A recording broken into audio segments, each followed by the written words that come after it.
नमस्कार, आप सभी बंधुओं का स्वागत है हमारे यूट्यूब चैनल सोमनाथ ब्लॉग्स में और मैं हूं सोमनाथ महतो। आज नीतीश सरकार की कैबिनेट बैठक थी।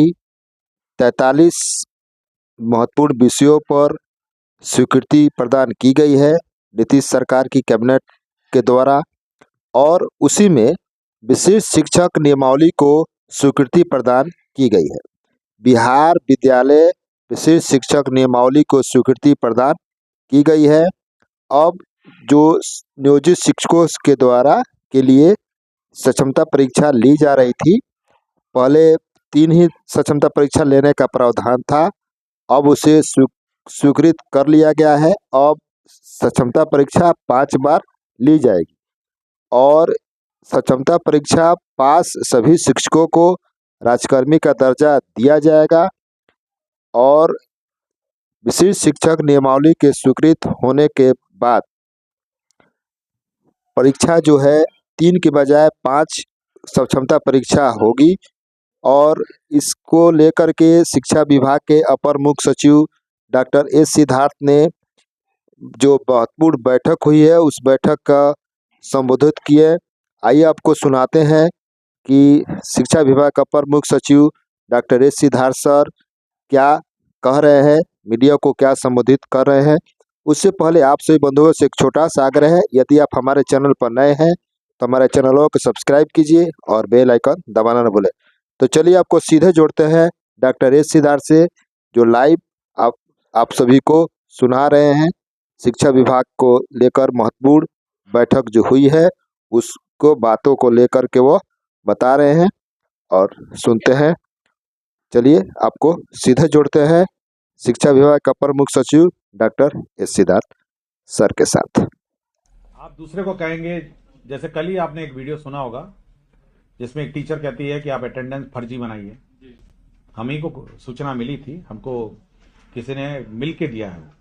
ऐसा नहीं है कि अचानक वो प्रकट कहीं से हो गया है। एक टीचर आई थी मुझे शिकायत करने के लिए कि उसकी हेड मिस्ट्रेस जो है वो दबाव बना रही है और गड़बड़ करने को कह रही है। आप सभी ने सुना होगा उसको। तो ऐसे बहुत सारे मामले आते हैं जिसमें जो बीपीएससी या जो अन्य टीचर हैं और जो बाहर के राज्य के टीचर हैं या जो सिंसियर टीचर हैं, सरकार का यह मानना है कि बहुत सारे सभी टीचर सिंसियर हैं, लेकिन कुछ टीचर जो है वो माहौल बिगाड़ते हैं, अन्य टीचर को पढ़ाने में रोकते हैं, रोका टोकी करते हैं और साथ ही साथ बहुत ही मतलब ये भी कह देते हैं कि भाई आपको पढ़ाने की क्या जरूरत है, या अटेंडेंस लगा के भाग जाना। ये प्रवृत्ति थोड़ी बहुत ही निकटतम वाले टीचरों में है, जहां जिनका घर बिल्कुल स्कूल से सटे है, अटेंडेंस लगाइए घर पहुंच जाइए। तो इस प्रकार की अगर प्रवृत्ति नोटिस की जाएगी तो जिला पदाधिकारी उनको उस स्कूल से स्थानांतरण कहीं पे भी कर दे जिले में, और अगर वो रिकमेंड करेगा तो जिला से भी बाहर जो डायरेक्टर हैं वो कर सकेंगे। लेकिन यह किसी के विम्स एंड फैंसीज पे भी हम लोगों ने नहीं छोड़ा है। उसको 3 दिन का नोटिस दिया जाएगा, 3 कार्य दिवस का। टीचर साहब को जवाब देना होगा कि क्यों नहीं आपको उनके प्रखंड, उसके जो स्थापित जगह है वहां से स्थानांतरण अन्य ब्लॉक में किया जाए या फिर जिला से बाहर किया जाए, यह उसको शो कॉज देना पड़ेगा और उस शो कॉज के आधार पर वो ऑर्डर होगा। नंबर 1, अगर वो शुद्ध है जिला पदाधिकारी आदेश के, तो अपील का प्रावधान है कि राज्य सरकार के स्तर पर सचिव महोदय डायरेक्टर के यहाँ अपील करेगा और डायरेक्टर के अगर ऑर्डर से अशुद्ध है तो सचिव के स्तर पर अपील करेगा। तो अपील का भी प्रावधान है। ऐसा नहीं है कि हम लोग मतलब अराजकता की स्थिति है कि कोई किसी को ट्रांसफर करेगा, लेकिन हम लोग उसको शोकॉज पूछेंगे।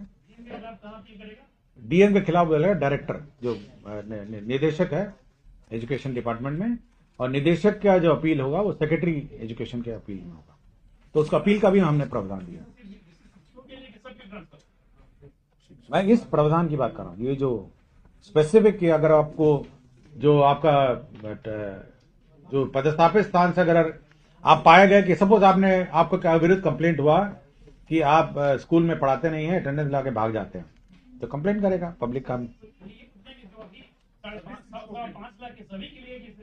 अभी तो इसी में है यही प्रावधान, बाकी में भी लागू होंगे, लेकिन क्योंकि ये नियमावली संशोधन हो रही है तो अभी तक इसी की अभी तो इसी की नियमावली की बात कर रही है ना, अभी दूसरी नियमावली की बात नहीं हो रही है। तो अभी तो ये है कि अगर आप किसी भी हालत में सपोज आप पाए जाते हैं कि रोज आप आते हैं और घर भाग जाते हैं, तो पब्लिक कंप्लेन करेगा तो आपको नोटिस दिया जाएगा कि ऐसे ऐसे शिकायत आपके विरुद्ध प्राप्त हुई है।